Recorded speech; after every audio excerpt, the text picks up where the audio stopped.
दोस्तों ये कहानी एक अंगपुर नामक जंगल की है, जहाँ पर एक बूढ़ी कोमल चिड़िया रहती थी। कोमल चिड़िया का एक आम का बाग था, लेकिन कोमल चिड़िया बहुत ज्यादा बूढ़ी हो चुकी थी, जिसके कारण वे अपने बाग का ख्याल नहीं रख पाती थी। इसीलिए वे फैसला करती है कि वे अपना बाग बेच डालेगी। उसी जंगल में एक मीनू चिड़िया और उसका दोस्त मानव चिड़ा भी रहते थे। मीनू चिड़िया और मानव चिड़ा के बीच में काफी गहरी दोस्ती थी। उन दोनों को अभी ही पता चला था कि कोमल चिड़िया अपना बाग बेच रही है।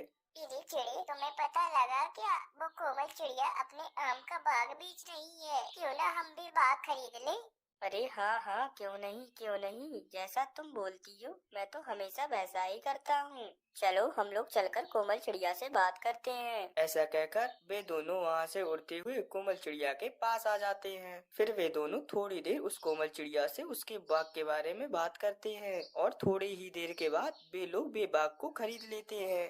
देखो मानो चिड़े, हम लोगों ने ये बाग खरीद लिया है। अब हम लोग इससे व्यापार करेंगे। अब हम लोग यहाँ पर आम उगाकर बाजार में बेचा करेंगे। फिर देखना हमें काफी ज्यादा मुनाफा मिलेगा। लेकिन हाँ, हमारे जंगल में बहुत से चोर भी रहते हैं। हमें रात भर जागकर अपने इन फलों की चौकीदारी करनी पड़ेगी। अब हम लोग अपना अपना काम बांट लेंगे। एक दिन तुम चौकीदारी करना और एक दिन मैं चौकीदारी करूँगी। अरे हाँ हाँ मीनू चिड़िया, क्यों नहीं, जैसा तुम कहती हो हमेशा मैं तो वैसा ही करता हूँ। फिर ऐसे ही पहली रात मीनू चिड़ी अपने फलों की चौकीदारी करती है। पूरी रात मीनू चिड़िया जागकर अपने आमों पर नजर रखती है। इसी तरह अब अगली रात मानव चिड़ा की चौकीदारी करने की रात होती है। मानव चिड़ा थोड़ा सा आलसी था। मानव चिड़ा कुछ देर तक तो चौकीदारी करता है, लेकिन थोड़ी ही देर में उसे नींद आ जाती है और वह सो जाता है। मानव चिड़े के सो जाने के बाद उस बाग में एक कालू कौवा आता है और वे कालू कौवा वहाँ से आम चुरा कर ले जाता है। सुबह होने पर जब मीनू चिड़िया अपने बाग में आकर देखती है तो उसे अपने बाग में कुछ आम कम दिखते हैं।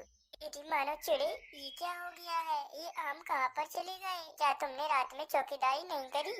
अरे नहीं, मैं तो पूरी रात चौकीदारी कर रहा था। ऐसी कोई बात नहीं है मीनू चिड़िया। अच्छा, जब मैं चौकीदारी कर रही थी तो उस रात तो कोई भी आम चोरी नहीं हुए। आज ऐसा क्यों हो गया है? इसका मतलब रात में तुम सो गए थे। फिर इसी तरह उन दोनों के बीच बात बहुत ज्यादा बढ़ जाती है। वे दोनों आपस में लड़ पड़ते हैं। फिर वे दोनों फैसला करते हैं कि वे दोनों अपना अपना व्यापार अलग अलग करेंगे। फिर अगले दिन मीनू चिड़िया अपने कुछ दरख्त से आम तोड़कर टोकरी पर रखकर बाजार में बेचने के लिए जाती है। मीनू चिड़िया को आम बेचने के लिए ले जाता देखकर मानव चिड़ा सोचने लगता है, अरे ये मीनू चिड़िया तो आम बेचने ले जा रही है, लेकिन ये तो बहुत ही कम आम लेकर जा रही है। अब देखना मैं अपने सारे के सारे आम तोड़कर एक रेड़ी में लेकर जाऊंगा। देखना मैं सारे के सारे आम एक ही दफा में बेच दूंगा। फिर ये मीनू चिड़िया मेरा मुंह ही देखती रह जाएगी। यही सोचकर मानव चिड़ा अपने सारे के सारे आम तोड़कर एक रेड़ी पर डाल देता है। मीनू चिड़िया एक टोकरी में आम लेकर बाजार में बेचने आई होती है और मानव चिड़ा पूरी आम से भरी रेड़ी लेकर बाजार में खड़ा होता है। मानव चिड़े की रेड़ी अभी नई नई लगी थी, जिसके कारण मानव चिड़े के आम अभी नहीं बिच रहे थे।